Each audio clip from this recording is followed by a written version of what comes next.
Hello everyone, আমি সুস্মিতা পাত্র। আমার চ্যানেলে আপনাদেরকে স্বাগত জানাই। আমি এখন আছি আলিপুর চিড়িয়াখানার সামনে। টিকিট কাউন্টারে লাইন দিয়ে না দাঁড়িয়ে আমি অনলাইন থেকে 50 টাকা দিয়ে টিকিট কেটে নিলাম আলিপুর চিড়িয়াখানায় ঢোকার জন্যে। দেখতেই পাচ্ছেন এখানে অনেকে অফলাইনে টিকিট কাটছে। আমি এখন চিড়িয়াখানার ভেতরে ঢুকে গেছি। আলিপুর চিড়িয়াখানা যা কলকাতার একটি প্রধান পর্যটন কেন্দ্র। প্রচুর ট্যুরিস্ট প্রত্যেক বছর আসে এই চিড়িয়াখানাতে। আলিপুর চিড়িয়াখানা ন্যাশনাল লাইব্রেরি এবং ক্যালকাটা ইউনিভার্সিটি আলিপুর ক্যাম্পাস পাশাপাশি অবস্থিত। এটি ভারতের অন্যতম প্রাচীন একটি চিড়িয়াখানা।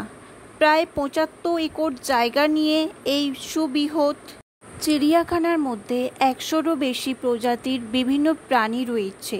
পৃথিবীর বিভিন্ন প্রান্ত থেকে বিভিন্ন প্রাণীকে এনে রাখা হয়েছে এই চিড়িয়াখানাতে।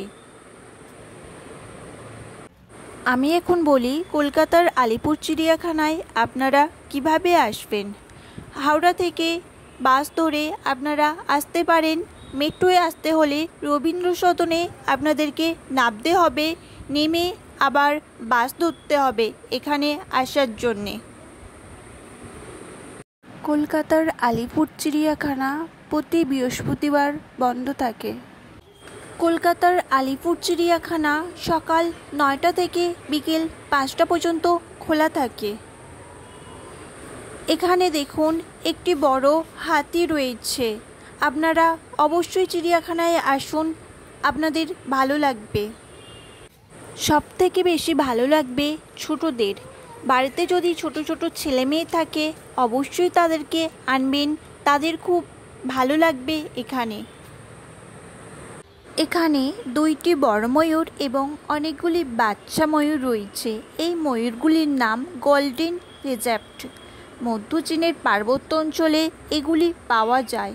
জোড়ায় জোড়ায় অথবা একাকী ঝোপঝাড় এবং বাঁশযুক্ত পাহাড়ে থাকে। এরা প্রধানত পাতা এবং গুল্মমুকুল খায়। 6 থেকে 12টি ডিম পাড়ে। দেখতেই পাচ্ছেন এখানে রয়েছে একটি বাঘ।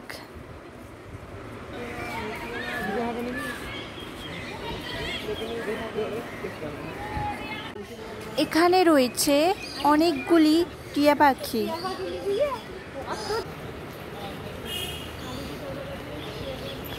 এখানে রয়েছে এমু পাখি। এমু পাখির সম্বন্ধে এখানে দেখুন লেখা রয়েছে। এবার আমি দেখাবো জলহস্তী। দেখুন জলহস্তী জলের মধ্যে ডুবে রয়েছে। চিড়িয়াখানার মধ্যে যেসব খাবারের দোকান রয়েছে খাবারের দাম কিন্তু অনেকটাই বেশি। এখানে থাকে নেগড়ে, আমি কিন্তু দেখতে পাইনি কারণ বেরোয়নি। এখানে থাকে শেয়াল।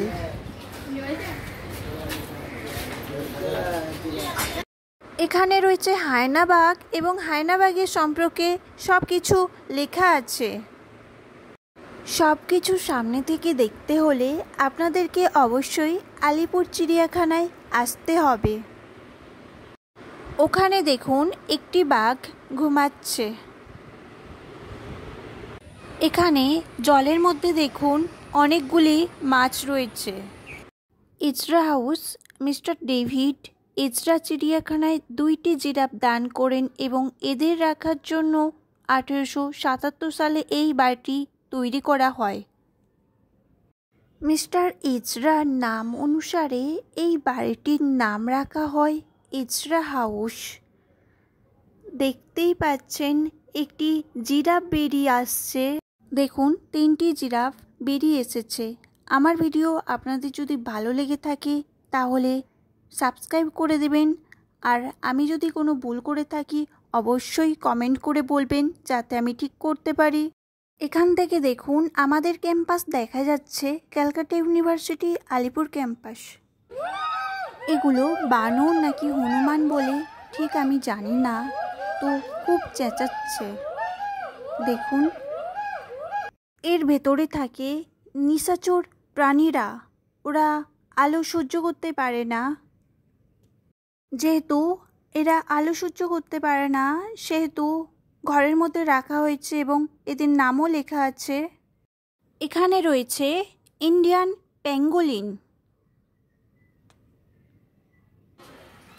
এখানে রয়েছে অ্যানাকোন্ডা সাপ, এখানে থাকে কুমির। আমি কিন্তু কুমির দেখতে পাইনি, হয়তো বর্ষাকালের দিকে আসলে দেখা যেতে পারে। আমি এখন চলে এসেছি সরীসৃপ ভবনে। এটা ঢোকার গেট আর ওই দিকটা বেরোনোর গেট। এখানে বিভিন্ন ধরনের সরীসৃপ রয়েছে। আমি এখন দেখাবো হরিণ। এখানে অনেক হরিণ রয়েছে, দেখুন ভেতরে কতগুলো হরিণ রয়েছে। আমি এখন দেখাবো মণিপুরি নাচুনে হরিণ। মণিপুরি নাচুনে হরিণ সম্বন্ধে সব লেখা আছে। দেখুন কত মণিপুরি নাচুনে হরিণ আছে। এখানে হরিণটি শুয়েছিল, আমি সামনে আসতেই হরিণটি উঠে চলে গেল। এই হরিণগুলির নাম ইন্ডিয়ান হগ ডিয়ার। এখানে একটি পাখি রয়েছে, আমি বুঝতে পারছি না এটা কি পাখি। ভেতরে রয়েছে জেব্রা, ভিডিওর মধ্যে ঠিকঠাক দেখা যাচ্ছে না, সামনে থেকে হলে ভালো করে দেখতে পাওয়া যাবে। এখানে দেখুন ময়ূরটি কত সুন্দর পেখম মেলেছে, খুব সুন্দর লাগছে ময়ূরটা দেখতে। চিড়িয়াখানার বয়স 150 বছর পূরণ হয়েছে, তাই ওখানে 150 লেখা রয়েছে। এবার আমাকে বাইরে বেরিয়ে যেতে হবে, আমাকে ইউনিভার্সিটি যেতে হবে, আর এটা বাইরে বেরোনোর গেট।